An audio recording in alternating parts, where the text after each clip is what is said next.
Hello everyone, कैसे हैं आप सब। एक बार पुनः से कोचिंग क्लासेस पर स्वागत है। प्यारे बच्चों, आज का पेपर बहुत ही हार्ड आया था। यहाँ पर आप लोग आंसर की देख लीजिए। ऑब्जेक्टिव तो सरल ही आए थे, लेकिन क्वेश्चन जो है बहुत ही हार्ड आए थे। विटामिन B2 का रासायनिक नाम, ये ऑब्जेक्टिव में अपन लोग तो कराए थे। बहुत सारे ऑब्जेक्टिव अपना एकदम एग्जैक्ट हैं, बहुत ही ईजी हैं, लेकिन क्वेश्चन थोड़ा सा हार्ड आया था। विटामिन B2 का नाम है राइबोफ्लेविन, ये हमने ऑब्जेक्टिव में कराया था। IUPAC नॉमेनक्लेचर में इसको कराया बच्चों। आयरन थर्ड है, हेक्सासाइनिडोफेरेट, मतलब बच्चों यहाँ पर अपना आयरन 4 हो जाएगा और FeCN का होल 6, फिर बच्चों यहाँ पे 3 हो जाएगा। ये आपका इसका सूत्र होगा। द्वितीय कोटि की अपक्रिया की दर स्थिरांक की इकाई क्या होगी बच्चों, ये आप लोगों ने पढ़ा होगा। लीटर, मोल इन्वर्स, सेकेंड इन्वर्स, ये भी हमने कराया था। ठीक है। इसके बाद बच्चों क्वेश्चन नंबर 4 है, शून्य प्रतिरोधकता या अनंत चालकता वाले पदार्थ को क्या बोलते हैं, अतिचालक बोलते हैं। ये तो एकदम सिंपल है। वैद्युत अपघट्ट K2SO4 के पूर्ण वियोजन के लिए I का संख्यात्मक मान, इसका बच्चों संख्यात्मक मान अपना कितना आता है, 3 आता है। कितना आता है, 3।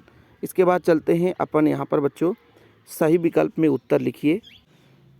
पहला प्रश्न बहुत ही ईजी है कि विलयन वह दाब जो विलायक के प्रभाव को रोकता है बच्चों, परीक्षण दाब कहलाता है। दूसरा अपना है, एक मूल Al3 पॉजिटिव एल्युमिनियम में अपचयन के लिए कितने आवेश की आवश्यकता है बच्चों, तो 3 फेराड। ये तो बहुत सिंपल ये भी है ना। किसी रासायनिक अभिक्रिया का 10 डिग्री सेल्सियस ताप बढ़ाने पर सीधा दुगुना हो जाता है, ये हमने पढ़ाया था। डी ब्लॉक के कुल तत्व कितने तत्व हैं बच्चों, 40। ये तो बहुत ही ईजी आया था, है ना। इसके बाद बच्चों, सैलिसिलिक अम्ल में स्थिरीकरण से क्या प्राप्त होता है बच्चों, तो ये एस्पिरिन प्राप्त होता है। सैलिसिलिक अम्ल में एस्पिरिन प्राप्त होता है। ये जो अभिक्रिया पढ़ा होगा उसी से बनेगा। अम्ल क्लोराइड का अपचयन, है ना, बेरियम सल्फेट के माध्यम से बच्चों, ये अपना रोजनमुंड अभिक्रिया कहलाता है। नाम बताना है तो ये अपना पैलेडियम के ऊपर से रोजनमुंड अभिक्रिया, ये हमने कराया था। किसी बच्चे ने पढ़ा होगा तो उसको पता है कि ऑब्जेक्टिव तो बहुत ईजी है। मतलब यदि जो क्लास देख लिया होगा या कि ऑब्जेक्टिव देख लिया होगा तो बन ही गया होगा। आगे देखिए, रिक्त स्थान वाले प्रश्न है, विलयन के सभी अणुसंख्यक गुणधर्म वास्तव में अवनमन बच्चों व अणुसंख्यक गुणधर्म है। ये भी आप लोग पढ़े होंगे। जिसकी दक्षता 40% होती है, ईंधन सेल की प्रतिशत दक्षता 40% बच्चों, तो यहाँ पे 60% हो जाएगा। सिंपल है। ये अपना संक्रमण तत्व में शामिल नहीं किया गया है। ये भी क्वेश्चन अपना पढ़ाया हुआ है।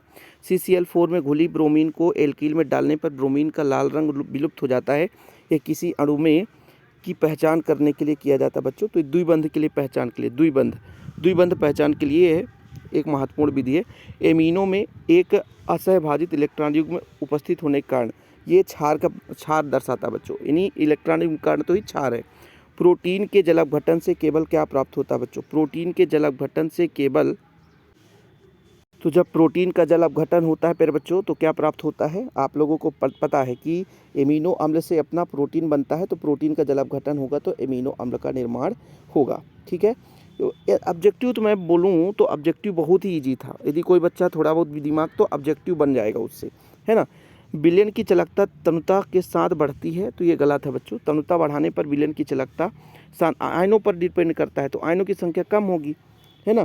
तनुता के साथ यदि विलयन की तनुता, तो आयनों की संख्या कम होगी, इसलिए चालकता कुछ चालक। देखो बच्चों, एक चीज़ और यहाँ पे कुछ सही भी कह सकते हैं, क्योंकि तनुता बढ़ाने से आयनों की संख्या में कहीं ना कहीं गति करने के लिए स्थान बढ़ता है। तो यहाँ पे थोड़ा मुझे सस्पेंस है अभी में, लेकिन यहाँ पर ये असत्य होना चाहिए, क्योंकि तनुता बढ़ाने से विशिष्ट चालकता तो कम होता है, ये 100% है। विशिष्ट चालकता तो बिल्कुल कम होता है, ठीक है। और विशिष्ट चालकत्व को ही चालकता कहते हैं, ये अपना गलत होगा, ठीक। जलीय विलयन में द्विसहसंयोजी आयन जिनके परमाणु क्रमांक 25 है, चुंबकीय आघूर्ण इतना होगा, तो ये अपना सत्य है बच्चों। ये चुंबकीय आघूर्ण हमने निकाल कर दिखाया, और ये सेम टू सेम चुंबकीय ऑब्जेक्टिव मैंने कराया था, ठीक है। हाइड्रोकार्बन के ब्रोमो आयोडो पॉलीक्लोरो व्युत्पन्न जल की तुलना में भारी होते हैं, तो ये अपना भैया बिल्कुल सत्य है, ये अपना सत्य है। इसके बाद अपना चौथा भी सत्य है बच्चों, और पाँचवा भी अपना, पाँचवा उच्चतर अभिलेय है, बिल्कुल सत्य है, ठीक है, पाँचवा। और इसके बाद बच्चों अपना जो घरेलू में उपयोग किए जाने फ्रक्टोज का प्रयोग करते हैं ना, ग्लूकोज का तो करते नहीं है, तो ये गलत है बच्चों। सुक्रोज का करते हैं, घरेलू सुक्रोज का करते हैं। घरेलू उपयोगों में हम सुक्रोज का प्रयोग करते हैं, इसलिए अपना ये गलत है, ठीक। चलिए, अब बाकी सही जोड़ी तो आप लोग आसानी से बता दोगे। सही जोड़ी तो हर बच्चे से बन गया होगा, है ना। ये ग्लाइकोजन हमने बताया था बच्चों, ग्लाइकोजन बताओ आप लोग। तो पहले तो आप लोग यहाँ पर देखो, ये अपना पिक्रिक अम्ल हो जाएगा, है ना। और उपसहसंयोजी यौगिक बच्चों, उपसहसंयोजिक संयोजकता यहाँ पर देखो द्वितीयक संयोजकता 6 है, क्लियर है। बेग बच्चों यहाँ पर यदि इसको जोड़ोगे तो ये लगभग है ना, सोडियम बेंजोएट ग्लाइकोजन जंतु स्टार्च के रूप में पाया जाता है। सोडियम बेंजोएट का खाद्य परिरक्षक हो जाएगा और ये बच्चों अपना अर्धकोटि पे चला जाएगा। क्लियर, कोई दिक्कत है ना। तो इस तरीके से ऑब्जेक्टिव था। बाकी बहुत सारे क्वेश्चन जो हैं सिलेक्टेड थे, ऐसा नहीं है। बेंजीन से एनिलीन सेंडमेयर अपक्रिया ये मैंने बताया था, है ना, ये बढ़िया क्वेश्चन था। इसके बाद बच्चों मोलर चालकता, और ये अपना इंपॉर्टेंट क्वेश्चन से है। ये दोनों क्वेश्चन, ये जो क्वेश्चन नंबर 8 है बच्चों, ये देखो अटपटे क्वेश्चन आ गए हैं। मैग्नेट आयन की संरचना, है ना, आंतर संक्रमण तत्व का इलेक्ट्रॉनिक विन्यास, ये एकदम सिंपल क्वेश्चन है बच्चों। 3D इलेक्ट्रॉनों की संख्या, ये बिल्कुल सिंपल है, इसमें कुछ है नहीं, है ना। ये प्रतिचुंबकीय और अनुचुंबकीय गुण आ गया था बच्चों, ये थोड़ा सा, है ना। ये थोड़ा क्वेश्चन देखो, ये कोई कठिन क्वेश्चन नहीं है, ये क्वेश्चन आता ही है भाई, ये क्वेश्चन आता ही है, लेकिन थोड़ा सा कैनिजारो अभिक्रिया एल्डोल संगठन, ये क्वेश्चन सेलेक्टेड था, तो बढ़िया सिंपल सा क्वेश्चन था, ठीक है। इसके बाद बच्चों इसको कैसे परिवर्तित करोगे, एमीन की अभिक्रिया है, ये आप लोगों की इंपॉर्टेंट अभिक्रिया से क्वेश्चन था, है ना। अमोनिया की क्रिया करा दो, HCl बाहर हो जाएगा और कुछ भी नहीं था, अमोनिया की क्रिया करानी थी बस। ये अपना सेलेक्टेड क्वेश्चन में से आया था बच्चों, देख लो हमने जो इंपॉर्टेंट क्वेश्चन दिया था। अथवा में तो छोड़ दो, पूरा तो आ नहीं सकता बच्चों। उन धातुओं का नाम बताओ, मरकरी सेल, हाँ इसमें ये वाला क्वेश्चन हमने नहीं दिया था आप लोगों को, है ना। एक उदाहरण उपसहसंयोजी यौगिक के बारे में बच्चों, सिंपल क्वेश्चन है। IUPAC नाम हमने पढ़ाया था, IUPAC नाम आप लोगों को बताया था बच्चों। इसके बाद यहाँ से थोड़ा सा क्वेश्चन आप लोग बेंजोइक अम्ल का, एस्टोफिनोन ब्रोमो, ये सरल क्वेश्चन है ना, लेकिन लोग समझ पाए होंगे तब तो सरल है, नहीं समझ पाए होंगे तो दिक्कत है ना।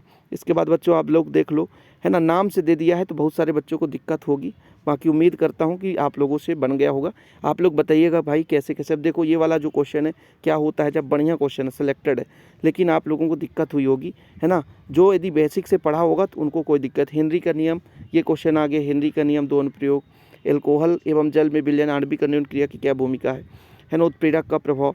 तो कुछ क्वेश्चन थोड़ा सा इजी है, कुछ क्वेश्चन हार्ड है। बाकी आप लोग बताइएगा कैसा गया पेपर। जय हिंद, वंदे मातरम।